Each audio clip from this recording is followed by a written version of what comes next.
বন্ধুরা, আগামী 23শে ফেব্রুয়ারি অর্থাৎ শুক্রবার ভারত বনাম ইংল্যান্ডের মধ্যে 5 টেস্ট ম্যাচ সিরিজের চতুর্থ টেস্ট ম্যাচটি খেলা হবে রাঁচিতে। তবে রাঁচির উইকেট সাধারণত স্পিন সহায়ক হয়ে থাকে। বন্ধুরা, এর আগে রাঁচিতে ভারত 2টি টেস্ট ম্যাচ খেলেছে, তার মধ্যে একটিতে জয় এবং অন্যটিতে ড্র হয়েছিল।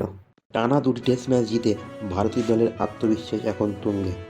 চতুর্থ টেস্টে ওপেনিংয়ে রোহিতের সঙ্গে জুটি বাঁধতে তৈরি জয়সওয়াল টানা 2টি টেস্ট ম্যাচে ডবল সেঞ্চুরি করে আত্মবিশ্বাস এখন পাহাড় সমান।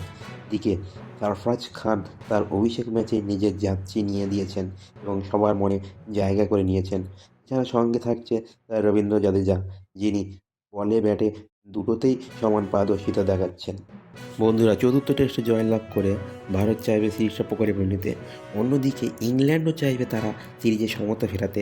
তবে ইংল্যান্ডের জন্য একটি সুখবর হচ্ছে, সেটি হলো বুমরার অনুপস্থিতি। বুমরা এই সিরিজে 17টি উইকেট নিয়ে তালিকায় সবার উপরে আছে। বুমরাকে ওয়ার্কলোডের জন্য বিশ্রাম দেওয়া হয়েছে। চতুর্থ টেস্টে বুমরার জায়গায় আনা হয়েছে মুকেশ কুমারকে।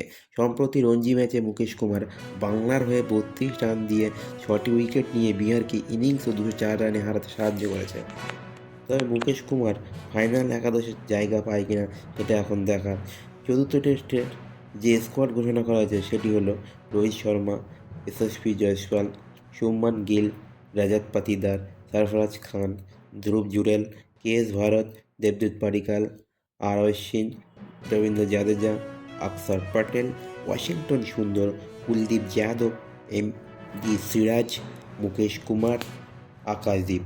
তবে চতুর্থ টেস্টে মনে করা হচ্ছিল রাহুল হয়তো খেলবে, কিন্তু বিসিসিআইয়ের পক্ষ থেকে জানানো হয়েছে তিনি পুরোপুরি ফিট হয়নি, সেজন্য চতুর্থ টেস্টের স্কোয়াডে রাখা হয়নি।